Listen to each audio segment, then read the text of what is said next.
Morjes, morjes kaikille. Me ollaan tekemässä Suomen nopein Porsche-kanavalle uutta videoa ja voisitko kertoa, kuka sä oot ja missä me ollaan tällä hetkellä? Eli Antti Linkosalo, me ollaan 9XX-autolla, me ollaan Porscheihin erikoistunut autoliike. Ja täällä ollaan katselemaan vähän Porschea Markon kanssa ja kerron myöhemmin lisää vähän meidän firman taustoista ja miten me ollaan ajauduttu Porscheihin lähtökohtaisesti. Joo, just tuli toi sama ensimmäisenä mieleen. Mulla on vähän tässä kysymyksiä listattu. Niin nyt kun teillä on 9XX Karake ollut pitkään, niin missä vaiheessa teillä tuli niin tämä idea, että otetaan autoja myyntiin, tai mistä se lähti se idea? Se tuli pari vuotta sitten. Tuntui siltä, että kysyntä oli jonkun verran, että meiltä kysyttiin, mihin tällaisen auto voisi hukata. Niitä tuliko siellä teidän huoltopuolelle? Huoltopuolelle tuli joo. Että kysyttiin, että mihin tällaisen auto voisi myydä ja mitä siitä voisi saada. Ja se päätyi sitten luonnollisesti siihen, että me ostettiin muutama auto ja ensimmäiset liikkui aika nopeasti. Mäkin muistan, kun teidän pihalla oli siellä autoja myynnissä silloin. Joo. Sitten me lähdettiin sitä harjoittelemaan ja sitten jossain vaiheessa perustettiin tämä 9XX-auto, millä alettiin sitten täyspainoisesti myymään lähinnä Porsche, mutta on paljon erikoisautoja täällä muitakin. Että sulla oli niitä hummereitakin? On joo, vieläkin yksi. Vieläkin yksi? Joo. Oli hyvän näköisiä. Joo, niitä oli 2 parhaimmillaan, mutta nyt on enää on yksi. Eli sähän teet, jos mä oikein käsitin, niin sähän teit niin, että sä vähän Saksasta ja muualta vähän niin kuin etit ja haalitkin niitä. Joo, ehkä siinä on niin kuin oma mielenkiinto noihin autoihin myös siinä taustalla ja ymmärtää sitten siinä vähän, että mikä on sellaista, mitä kannattaa ostaa ja mikä on se hinta. Niin moni on meidän myytyjä autoja on sellaisia, että mä oon lähtökohtaisesti halunnut sen auton itselleni. Ja sitten kuukausien tai vuosien päästä päätynyt siihen, että se auto myydään sitten. Ja vähän sen oman rakkauden kautta. Niin, nimenomaan. Siitähän tämä on lähtenyt koko firma toimintaan, että oma mielenkiinto Porscheihin autoihin. Kyllä, se on hyvä. Se ei ole semmoista leipätyötä silloin. Niin, nimenomaan. Se on vähän sielua mukana.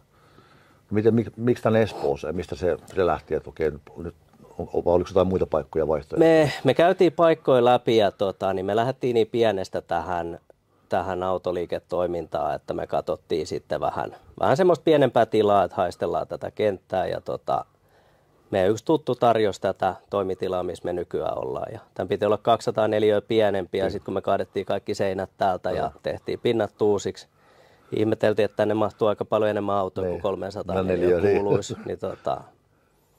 Niin että lähdettiin tällaisella kevyellä linjalla liikenteeseen ja nyt ollaan saatu hyvää palautetta kyllä asiakkaiden suunnalta myynnistä ja autoista. Katsotaan jossain vaiheessa muuttuu varmaan meilläkin sijainti, mutta ollaan toistaiseksi täällä. Joo. Täällä meidän onko tullut mitään palautetta, niin että asiakkaat tulee tänne mielellään tai tuleeko mitään negatiivista palautetta, että jos taas jossain muulla? Kyllähän tietysti olisi mitä näkyvämmällä paikalla on, niin sitä parempi. Meidän yksi asiakas kuluneella viikolla kuvasi tätä paikkaa, että on hidden gem. On tällainen piilotettu aarre täällä että ei näy ulospäin, mutta sitten kun tulee ovesta sisään, niin näkeekin mitä täältä sitten löytyy. Tulee vähän niin kuin keitaana. No sitten tietenkin pääasiassa varmasti, että se Porsche myynti on se pääasia, no tietenkin vaihdossahan tulee sitten, mitä autoa tulee. Joo, vaihdos tulee aina usein jotain, että niiden kanssa vähän katsotaan tilannekohtaisesti, että meillä on kiinnostus erikoisautoihin, että niin kuin pääsääntöisesti kaikki katsotaan läpi, että miten kannattaa, mutta meillä on kumppaneet sitten, mihin koitetaan tiettyjä autoja ohjata, että mitkä ei kuulu meidän tähän niin kuin portfolioon. Niin, että pysyisi pääsääntöisesti nämä Porschet ja niitä kiinnostavat niin kuin siihen aiheeseen liittyvät erikoisautot ja muut tällaiset. Ja meillä tietysti, kun meillä on oma Porsche-korjaamo, niin me pystytään näistä paljon paremmin sitten tietämään kuin monista muista merkeistä. Te tunnette tämän merkin hyvin, niin tiedätte ne viat. Joo, näitä on 17 vuodesta asti on Porsche korjattu tuossa Helsingin Malmin kartanossa. Ja voisi kuvitella, että kun te myytte Porschen, niin se on helppo perustella asiakkaalle, että se on tarkastettu. Joo, siis kaikki autot, mitä meillä on, niin ne menee korjaamolle tarkistukseen. Ne on 1-2 siinä, käydään testerillä läpi, käydään pohjat ja auto läpi.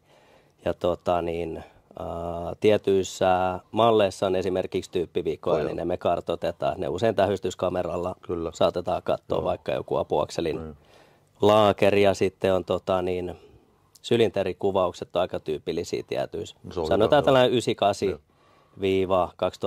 autoissa, niin hyvin usein työnnetään. Ollaan varmaan yksi ainoa automyyjiä Suomessa, jotka työntää tähystyskameran auton sylinteriin ihan niin kuin sehän eroaa tosi paljon. Oletusarvoisesti, että me halutaan turvaa ostajan selusta siinä, että nämä on niin kalliit koneremontit, että auton pitää olla kunnossa ennen kuin se otetaan meille edes sisään. Mäkin muistan joskus siis vuosia sitten, niin silloinhan katsastuskonttori, kun myymään tämmöistä autotohtoripalvelua, niin vein jonkun auton sinne joskus, kun oli niin vaihtoa tekemässä. Kyllä nehän on ihan toimivin nekin. Niin, mutta se on sellaista perus. Katsotaan se on perus.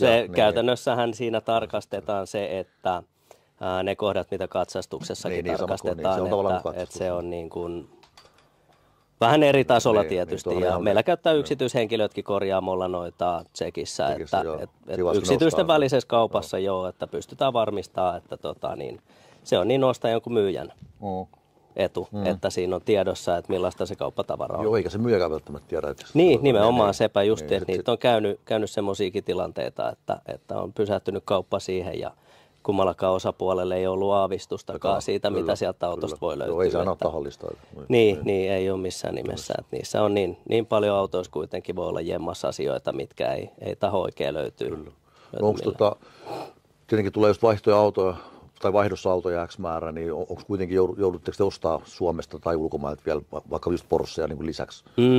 Se vaihtelee. Me haetaan kyllä, aiemmin haettiin ulkomailta enemmän, mutta suoraan sanottuna aika kohtuuton verotus tuollaisessa lähes 25 vuotta vanhassa 911 turbossa, niin se vähentää vähän kiinnostusta tuoda ulkomailta, että se 100 tonnia kalliimpi sähköauto. Siinä on 15 tonnia vähemmän veroja, se on vaikea löytää. Et Suomessa autojen hinnat on, erikoisautojen hinnat on ehkä sen verran alhaisia. Kyllä. Että niin kuin usein näkee, että täällä on sama hintainen auto kuin Saksassa, mutta se Suomen auto sisältää vaan vaikka muutama vuosi sitten maksettu 15 tonnia autoveroa. Niin se, että se on vaikea tuoda tiettyjä malleja. Kyllä. Tietysti niin kuin poikkeuksia on, mutta kyllä me niin kuin katsotaan tilanteen mukaan tuodaan, mutta onneksi on ollut Suomessa sen verran hyvä tarjonta ja siinä on etuna se, että kun me ostetaan Suomesta, niin me voidaan tarkistaa ne autot. Eli me tiedetään, mitä ne on. Muutama auto on ollut sellaisia, että joutunut ottaa Saksaan yhteyttä ja sitten on tehty kone uusiksi täällä tai jotain muuta, että me on käytetty sitten niinku tuhansia euroja siihen, että se saatetaan siihen kuntoon, että me voidaan myydä se auto. Että se on aina ulkomailta ostaisi vaikea, että niin hyvää tarkistusta sille ei voida tehdä useinkaan, mikä me pystytään tehdä Suomessa. Joo, ja nyt kun teillä on kuitenkin jo tunnettuvuutta, niin varmasti suomalaiset, ketkä haluaa myydä, niin ne ottaa teihin yhteyttä helposti. Joo, kyllä noita tulee melkein viikoittain tulee noita, tarjotaan meille. Kyllä. Pääsääntöisesti Porschea. Ja sitten joku perusliike ei välttämättä osaa hinnoitella sitä samalla lailla, ei ole arvostusta ehkä samalla. Niin, se on vähän, että etenkin talvella, kun tarjoat Porschea johonkin liikkeeseen, niin se on pelkää sitä siinä. Niin, näinpä, mutta onhan siinä totta kai, että mekin joudutaan elää sen vuoden ajan mukaisesti, että tiettyjä autoja joutuu vähän odottaa sinne kevääseen, että niitä kannattaa alkaa markkinoimaan. Niin ollenkaan. Mutta kyllä tuossa on nähnyt, että outoja ilmiöitä, että sellaisia autoja, mitä olettaa, että ei tule kukaan meille katsomaan, niin se onkin joulukuun lopulla myyty. Kyllä. Joo, ei kyllä talvi on, on vaikeaa aikaa. Joo, on se näille, että yleensä erikoisautot menee talliin syksyn lopulla, talven alkaessa ja sitten vähän niin kuin unohdetaan sinne, että keväällä sitten kaikki vähän niin kuin samaan aikaan muistaa noi huollot ja autonvaihdot tulee siinä näinpä, että se niin kuin olette saanut sitä ruuhkaa mitenkään jaksoteltua, koska niin jos puhuttiin, että talvella aika hiljasta se Joo, me on totta kai yritetty sitä jaksottaa tällä tavalla, että saadaan isoja remontteja, moottoriremonttia ja tällaista tehtyä talvella. Joo.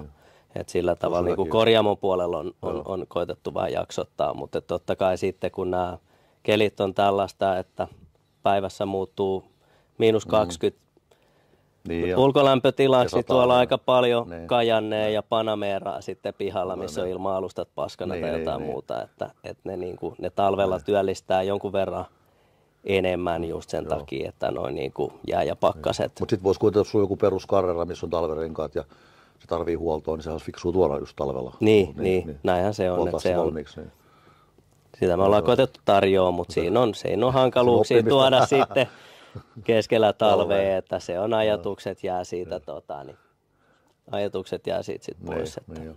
Onko ollut nyt niin kuin matkan varrella, tässä kun on muutama vuosi ollut, tai onko tulosta jotain, niin onko ollut mitään tosi erikoisia malleja? Mä katsoinkin, että onhan tuossa hyvää kalustoa, mutta muistuuko mieleen, onko ollut mitään niin kuin tosi spesiaalia? Tulla oli se yksi vanha Porsche, ainakin mä muistan sen. Joo, meillä on ollut muutama noita 911 turboja, ne on ollut aika harvinaisia. Ja niissä on ehkä näkynytkin se harvinaisuusaspekti siinä, että ne on myyty ulkomaille.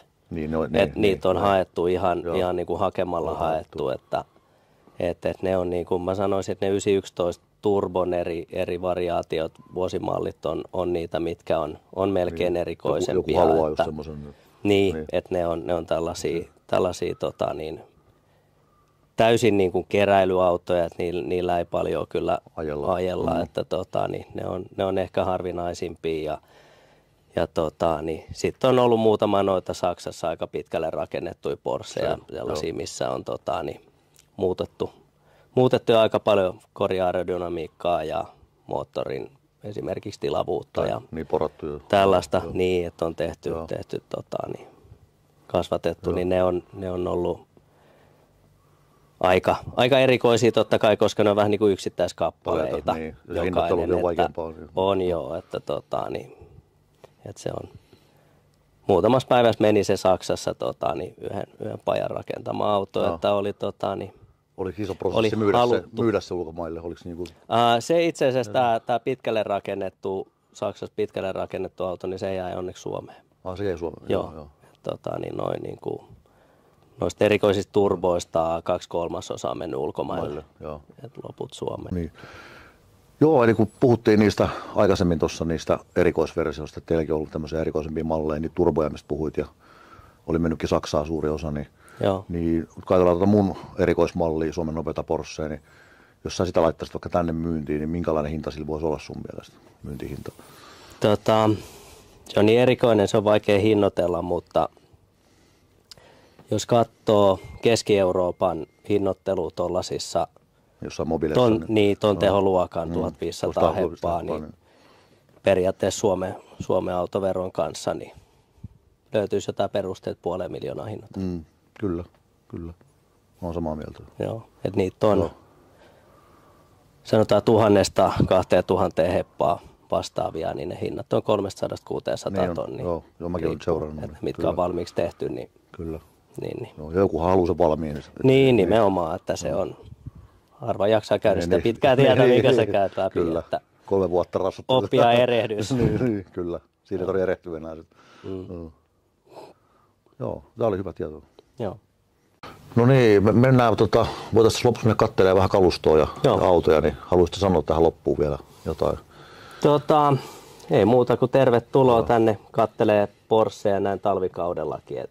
Löytyy talvirenkaita täältä lähes joka malliin, että jos kutkuttelee saada talliin vähän täytettä tälleen. Ja miten te olitte auki nyt talvella? Talvella me ollaan pääsääntöisesti 10 sinne 17, mutta satunnaisesti sopimuksen mukaan, jos on hiljaisia kausia, mutta ollaan käytännössä päivittäin ollaan täällä auki, että päivystellään täällä. Meillä on paljon tietysti Panameraa ja kaikkea muuta talviautoa, mutta joulukuun lopulla meni viimeksi 911 kaupaksi, että ei se niin kesäauto kuitenkin. Niin, ettei se ihan täysin kesäauto, ettei se sikäli talvi on rajannut 911 pois niin kuin kokonaisuudessa. Joo, hyvä. Kiitoksia katsojille ja tulkaa katselemaan Porschea. Kiitos. Porschea.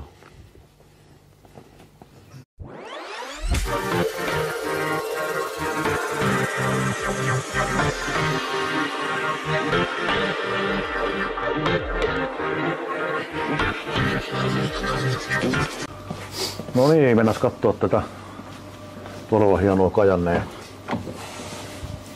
On kyllä todella siisti. Penkitkin on aivan mahtava ja sisustus. Mitäs kaikkea tässä nyt oli?